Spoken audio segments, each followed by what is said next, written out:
Hello বন্ধুরা, আশা করছি সবাই ভালো আছেন। বরাবরের মতো বেরিয়ে পড়লাম। আজকের গন্তব্য নাটোর জেলার ঔষধি গ্রাম লক্ষ্মীপুর খলাবাড়িয়া। আমি রাজশাহী থেকে রওনা হয়েছি। এখন দেখতে পাচ্ছেন একটি রিক্সাতে আছি। এখান থেকে ভদ্রা মোড়ে গিয়ে বাস ধরবো, তারপরে নাটোরের বাস ধরে সেখানে যাব। আপনারা সাথেই থাকুন।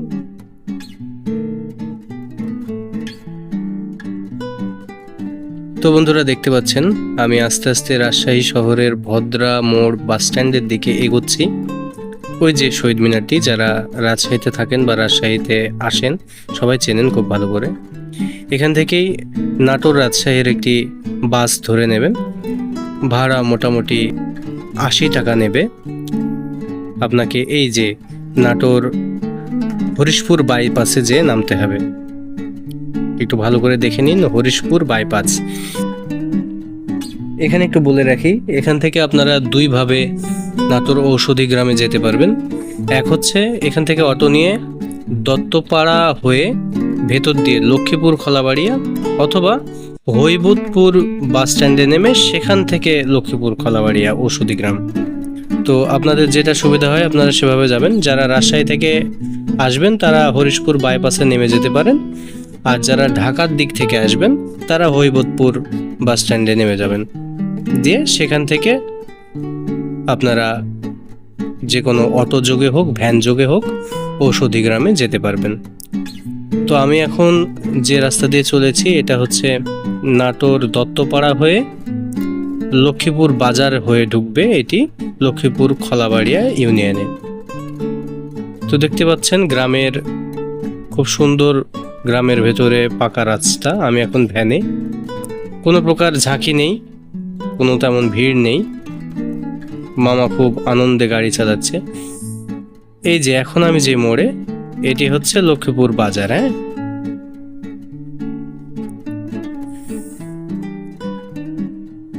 ভালো করে দেখে নিন।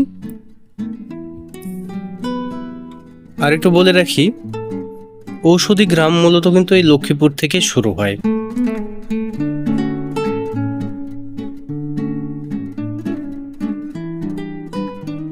হ্যালো বন্ধুরা, আমি এখন নাটোর ঔষধি গ্রামে। আমি মূলত রাজশাহী ভদ্রা থেকে বাসে করে এসে নাটোর হরিশপুর বাইপাসে নেমেছি এবং সেখান থেকে অটো নিয়ে ভেতর দিয়ে একটা রাস্তা আছে লক্ষ্মীপুর মোড়, সেখানে এসে নেমেছি এবং সেখান থেকে আবার আমিরগঞ্জ নামে একটা মোড়ে এসে নেমেছি। তো এখানে এসে বিভিন্ন লোকের সাথে কথা বলে যেটা বুঝলাম, মূলত এই যে লক্ষ্মীপুর মোড়, তারপর থেকেই ঔষধি গ্রামগুলো শুরু হয়। আর ঔষধি গ্রামটা মূলত হচ্ছে লক্ষ্মীপুর খলাবাড়িয়া ইউনিয়নে। এই দুই নাম মিলিয়ে এখানকার ইউনিয়নের নাম লক্ষ্মীপুর খলাবাড়িয়া। মোটামুটি 8 থেকে 10টা গ্রাম নিয়ে এই ঔষধি গ্রামটা গঠিত। আমি এখন যেমন একটি গ্রামের মোড়ে আছি, সেটা হচ্ছে আমিরগঞ্জ। এরপরে আছে হাজীগঞ্জ, নতুন বাজার, এরপরে আছে খলাবাড়িয়া, এরকম বিভিন্ন রকম নাম। তো আশা করছি আপনাদের গ্রামটি ভালোভাবে ঘুরে দেখাতে পারবো। আপনারা সাথেই থাকুন। নাটোর ঔষধি গ্রামের মূল বিশেষত্ব হচ্ছে, অন্যান্য এলাকায় যেমন ধান পাট এগুলো আপনি দেখতে পাবেন আপনার বাড়ির আনাচে কানাচে খেতে, এখানে আসলে দেখতে পারবেন প্রচুর অ্যালোভেরা এবং শতমূলের গাছ এবং শিমুলের গাছ, অশ্বগন্ধা গাছ। আমি এখানে খোঁজ নিয়ে যা জানলাম, এখানে অশ্বগন্ধা, শিমুল এবং অ্যালোভেরা এই 3টি গাছ বেশি চাষ হয় এবং এগুলো ইনারা পাউডার করে বা বিভিন্ন ফরম্যাটে এগুলো ইনারা রপ্তানি করেন বা বিক্রি করেন। তো যেখান থেকেই এই গাছগুলো আপনি দেখতে পারবেন, মনে করবেন যে সেখান থেকেই ঔষধি গ্রাম শুরু। তো এখন আমি যে মোড়টা আপনাদেরকে দেখাচ্ছি এটি হচ্ছে নতুন বাজার। এটি মূলত ঔষধি গ্রামের ঠিক কাছাকাছি। এই যে দেখতে পাচ্ছেন কি সুন্দর অ্যালোভেরা চাষ করা হয়েছে। এই মোড়ের নাম হচ্ছে দবিরের মোড়। এই মোড়টা কিন্তু আপনাদেরকে খুব ভালোভাবে চিনে রাখতে হবে। এখন আমি যে বাড়িটাতে ঢুকছি এটি সেই ঔষধি গ্রামের স্রষ্টা আফাজ পাগলার বাড়ি। এই যে চিষ্টিয়া বনজ দাওয়াখানা এটা আফাস পাগলার তৈরি, এখন দেখছেন তার পালিত পুত্র। আমার পাশে যিনি বসে আছেন তিনি আফাস পাগলার পালিত পুত্র, তিনি এখন এখানে দেখাশোনা করেন।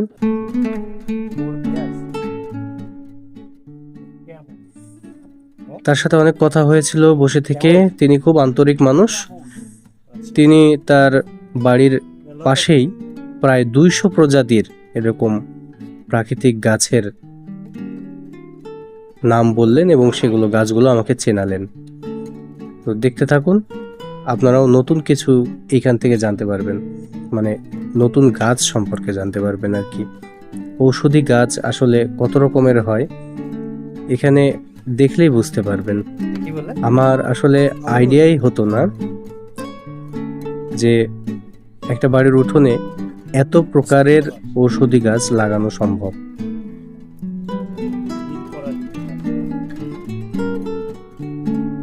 এই যে দেখতে পাচ্ছেন অপরাজিতা গাছ, যেটাকে উনি বলছেন নীল পরাজিত। এক এক এলাকায় এক এক নাম থাকে, আপনারা খুব ভালোভাবে জানেন। এরকম বিভিন্ন গাছ, আমি অবাক হয়ে গেছি, বিভিন্ন গাছ প্রায় 200 প্রজাতির গাছ তিনি আমাকে দেখালেন এবং এগুলো তার মুখস্থ, তিনি দেখেই চিনতে পারেন। আর এগুলো দিয়ে তিনি প্রাকৃতিকভাবে বিভিন্ন ধরনের চিকিৎসা করেন। আপনারা যারা কবিরাজি চিকিৎসা নিতে চান বা চান যে আপনি প্রাকৃতিক চিকিৎসা করাবেন, তারা চিস্তিয়া বনজ ঔষধালয় বা চিকিৎসালয়ে এসে ইনার কাছ থেকে চিকিৎসা নিতে পারেন। খুব কম খরচে ইনি চিকিৎসা করে থাকেন এবং সবচাইতে বড় কথা, তিনি প্রাকৃতিক উপায়ে নিজে এসব ওষুধ তৈরি করেন এবং এগুলো দিয়ে চিকিৎসা করেন। এখানে কোনো ভেজালের সম্ভাবনা নেই। আপনারা অনেকে হয়তো আফাস পাগলার নাম শুনে থাকবেন। পাগলা মানে উনি কিন্তু পাগল নন, উনি সাধক মানুষ ছিলেন এবং তিনি নিজেই তার প্রথম উদ্যোগে এই গ্রামে ঔষধি গাছের চাষ করেন এবং আস্তে আস্তে মানুষ তার দেখা দেখি সেই ঔষধি গাছ চাষ করে উপকার পেতে শুরু করেন এবং আর্থিকভাবে স্বাবলম্বী হতে শুরু করেন। আপনারা ইউটিউবে শাইখ সিরাজের একটি ভিডিও পেয়ে যাবেন, যেখানে আফাস পাগলার ইন্টারভিউ এবং তার বর্তমান যিনি ছেলে, যিনি এখন আমার সাথে আছেন, তারও ইন্টারভিউ আপনারা সেখানে পেয়ে যাবেন।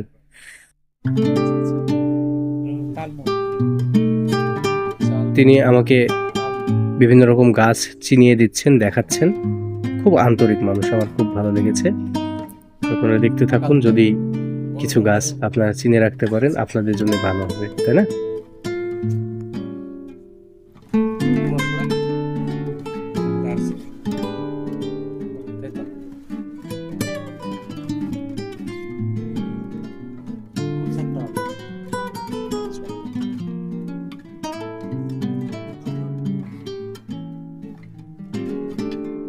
ধরেনি,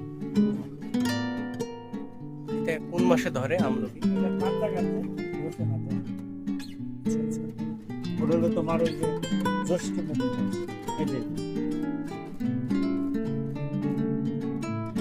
লতা নদী গাছ।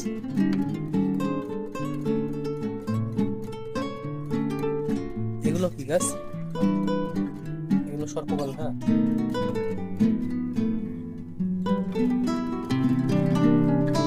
এগুলোকে হলো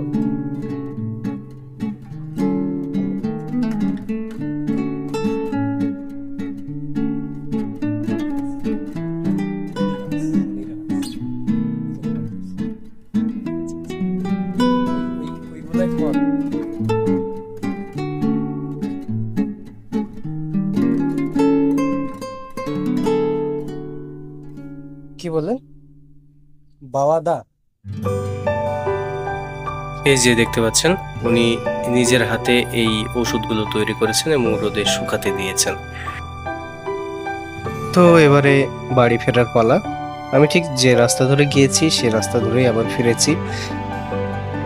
আজকের সারাটা দিন ঔষধি গ্রামে ঘুরে আমার খুবই ভালো লেগেছে। আশা করি আপনারা আসলে আপনাদেরও ভালো লাগবে। তবে একটা বিষয় একটু বলে রাখি, ঔষধি গ্রামের আশপাশে কিন্তু বাজারগুলোতে খুব একটা ভালো হোটেল নেই। আপনাকে খেতে আসতে হলে এই লক্ষ্মীপুর অথবা নাটোরে আসতে হবে খেতে। তো ভিডিও শেষে আপনাদেরকে আরেকবার মনে করিয়ে দিই, আপনারা যদি রাজশাহী বা বগুড়া থেকে আসেন আপনাকে নামতে হবে হরিশপুর বাইপাসে, এবং আপনারা যদি ঢাকার দিকে থেকে আসেন তাহলে আপনাকে হবিবপুর বাইপাসে নামতে হবে, এবং সেখান থেকে 30 থেকে 40 টাকার মধ্যে আপনি ঔষধি গ্রামে পৌঁছে যেতে পারবেন। আপনাদের আরো কিছু জানার থাকলে কমেন্ট বক্সে জানাবেন। ভিডিওটি ভালো লাগলে শেয়ার করবেন। ধন্যবাদ।